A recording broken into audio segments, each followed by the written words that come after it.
My name is Matthew Stephen, practicing chartered accountant in UK, qualified from the Institute of Chartered Accountant in England and Wales. UK tax സേവിങ്ങിന് പെൻഷനിൽ invest ചെയ്യുന്നതാണോ ISA അക്കൗണ്ടിൽ invest ചെയ്യുന്നതാണോ നല്ലത്? എന്താണ് ഈ രണ്ട് ഇൻവെസ്റ്റ്മെൻറ്റ് തമ്മിലുള്ള ഡിഫറൻസ്? യു കെയിൽ ഒരാൾക്ക് ഒരു വർഷം 60,000 പൗണ്ട് വരെയും പെൻഷനിൽ ഇൻവെസ്റ്റ് ചെയ്യാം. ഇതുവഴി ബേസിക് റേറ്റ് ടാക്സ് പേഴ്സണും ഹയർ റേറ്റ് ടാക്സ് പേഴ്സണും അഡീഷണൽ റേറ്റ് ടാക്സ് പേഴ്സണും ടാക്സ് സേവ് ചെയ്യുകയും അവർ ഇൻവെസ്റ്റ് ചെയ്യുന്ന പണം 55 വയസ്സിൽ 25% ടാക്സ് ഫ്രീ ആയിട്ട് വിഡ്രോ ചെയ്യുകയും ബാക്കി വരുന്ന ഇൻവെസ്റ്റ്മെൻറ്റ് അവർക്ക് വരും കാലങ്ങളിൽ അവരുടെ പേഴ്സണൽ സ്റ്റാറ്റസും ടാക്സ് സിറ്റുവേഷനും അനുസരിച്ച് പ്ലാൻ ചെയ്ത് ടാക്സ് എഫിഷ്യൻ്റായിട്ട് വിഡ്രോ ചെയ്യാൻ സാധിക്കുന്നതാണ്. ഇത് പലപ്പോഴും വലിയ ടാക്സ് അഡ്വാൻറ്റേജ് കൊടുക്കുകയും നിലവിലുള്ള ഇൻകം ടാക്സിൽ നിന്ന് സേവ് ചെയ്യുകയും അതുകൂടാതെ ഇൻവെസ്റ്റ്മെൻറ്റിൽ നിന്നുള്ള റിട്ടേണിൽ നിന്ന് സേവ് ചെയ്യുകയും അതോടൊപ്പം ക്യാപിറ്റൽ ഗെയിനിൽ നിന്ന് സേവ് ചെയ്യുകയും അങ്ങനെ അക്യുമുലേറ്റഡ് ആയിട്ടുള്ള 25% ടാക്സ് ഫ്രീ പെൻഷൻ ഫണ്ട് കിട്ടുകയും ബാക്കി വരുന്ന പണം ഫ്യൂച്ചർ റിട്ടയർമെൻറ്റിന് ഉപയോഗിക്കുകയും ചെയ്യാം. ഇതിൻ്റെ ഏറ്റവും വലിയ അഡ്വാൻറ്റേജ് എന്ന് പറഞ്ഞാൽ ടാക്സ് സേവിംഗ് ആണ്. അതുകൂടാതെ തന്നെ പെൻഷൻ നിങ്ങൾ തന്നെ കൺട്രോൾ ചെയ്യുന്ന ബോണ്ട്, ഷെയർ, കൊമേഴ്സ്യൽ പ്രോപ്പർട്ടിയിൽ നിങ്ങൾക്ക് തന്നെ ഇൻവെസ്റ്റ് ചെയ്യാനുള്ള ഫ്ലെക്സിബിലിറ്റി ഇതിൽ തരുന്നുണ്ട്. പെൻഷൻ്റെ അഡ്വാൻറ്റേജ് എന്ന് പറയുന്നത് ഇൻവെസ്റ്റ്മെൻറ്റ് ഫ്ലെക്സിബിലിറ്റി, ടാക്സ് എഫിഷ്യൻസി, നിങ്ങൾക്ക് തന്നെ ഇൻവെസ്റ്റ്മെൻറ്റ് ഡിസിഷൻ കൺട്രോൾ ചെയ്യാൻ സാധിക്കുന്നതാണ്. ഐസ എന്ന് പറയുമ്പോൾ അത് ആഫ്റ്റർ ടാക്സിലാണ്. നിങ്ങൾ ടാക്സ് കൊടുത്ത മണി റീഇൻവെസ്റ്റ് ചെയ്യുന്നതാണ് ഐസ. നിങ്ങൾ ടാക്സ് കൊടുത്ത പണം വീണ്ടും ഇൻവെസ്റ്റ് ചെയ്യുമ്പോൾ അത് ഫിക്സഡ് ഡെപ്പോസിറ്റ് ആണെങ്കിലും ബോണ്ട് ആണെങ്കിലും ഷെയർ ആണെങ്കിലും മറ്റ് ഏതെങ്കിലും ഇൻവെസ്റ്റ്മെൻറ്റ് മെത്തേഡ് ആണെങ്കിലും ഐസ വഴി ഇൻവെസ്റ്റ് ചെയ്യുമ്പോൾ നിങ്ങൾക്ക് ക്യാപിറ്റൽ ഗെയിനോ ഇൻകം ടാക്സോ കൊടുക്കേണ്ടതില്ല. അതായത് ടാക്സ് കൊടുത്ത പണം റീഇൻവെസ്റ്റ് ചെയ്യുമ്പോൾ ജനറേറ്റ് ചെയ്ത ഇൻകത്തിന് ടാക്സ് കൊടുക്കേണ്ടതില്ല.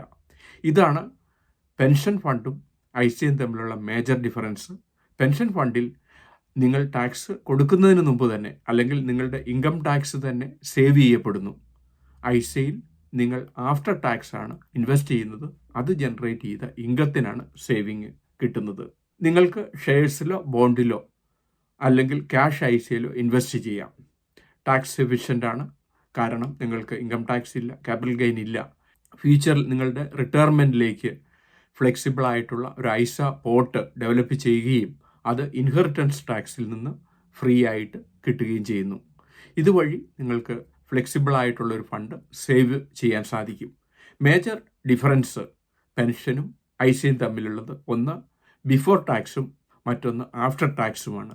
മറ്റൊരു പ്രധാനപ്പെട്ട ഡിഫറൻസ് എന്ന് പറയുന്നത് ഐസ അക്കൗണ്ടിൽ എപ്പം വേണേലും നിങ്ങൾക്ക് ഫണ്ട് വിഡ്രോ ചെയ്യാം.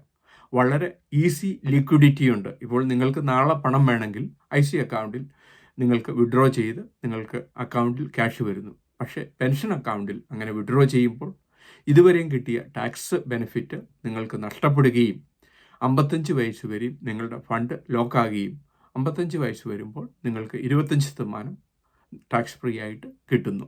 നിങ്ങളുടെ ടാക്സ് സിറ്റുവേഷൻ അനുസരിച്ച് നിങ്ങൾക്ക് ഇൻവെസ്റ്റ്മെൻറ്റ് ഡിസിഷൻ എടുക്കുകയും നിങ്ങൾക്ക് പെൻഷനിൽ ഇൻവെസ്റ്റ് ചെയ്യണോ അല്ലെങ്കിൽ ഐസയിൽ ഇൻവെസ്റ്റ് ചെയ്യണോ എന്ന് തീരുമാനിക്കേണ്ടത് ഇൻഡിവിജ്വൽ ടാക്സ് സിറ്റുവേഷനാണ്. പ്രത്യേകിച്ച് എത്രമാത്രം പെട്ടെന്ന് തന്നെ നിങ്ങൾക്ക് ഫണ്ട് വേണം, എത്രമാത്രം ലോങ് ടൈമിൽ തന്നെ നിങ്ങൾക്ക് ഫണ്ട് ഇൻവെസ്റ്റ് ചെയ്യാൻ പറ്റും, ഈ സാഹചര്യങ്ങൾ മനസ്സിലാക്കിയാണ് നിങ്ങൾ പെൻഷൻ ഫണ്ടിലാണോ ഐസയിലാണോ ഇൻവെസ്റ്റ് ചെയ്യേണ്ടത് എന്ന് തീരുമാനിക്കേണ്ടത്. ഇത് പലർക്കും കൺഫ്യൂസിങ് ആണ്.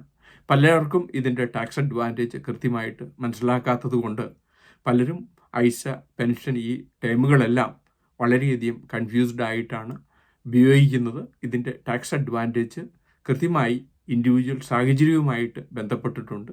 അതുകൊണ്ട് ഇൻവെസ്റ്റ്മെൻറ്റ് തീരുമാനമെടുക്കുമ്പോൾ കൃത്യമായ അഡ്വൈസിലൂടെ ഇൻവെസ്റ്റ് ചെയ്യുക. യു കെ ബിസിനസ്സിനെ പറ്റി ഇതിനോടകം 600-ലധികം വീഡിയോ ഞങ്ങളുടെ യൂട്യൂബ് ചാനലിൽ അപ്ലോഡ് ചെയ്തിരിക്കുന്നു. എന്നും ഈവനിങ് യു കെ ബിസിനസ്സിനെ പറ്റി, യു കെ ടാക്സ് പ്ലാനിങ്ങിനെ പറ്റി, യു കെ എംപ്ലോയ്മെൻറ്റ് ടാക്സിനെ പറ്റി ഒരു വീഡിയോ ഞങ്ങൾ അപ്ലോഡ് ചെയ്യുന്നു.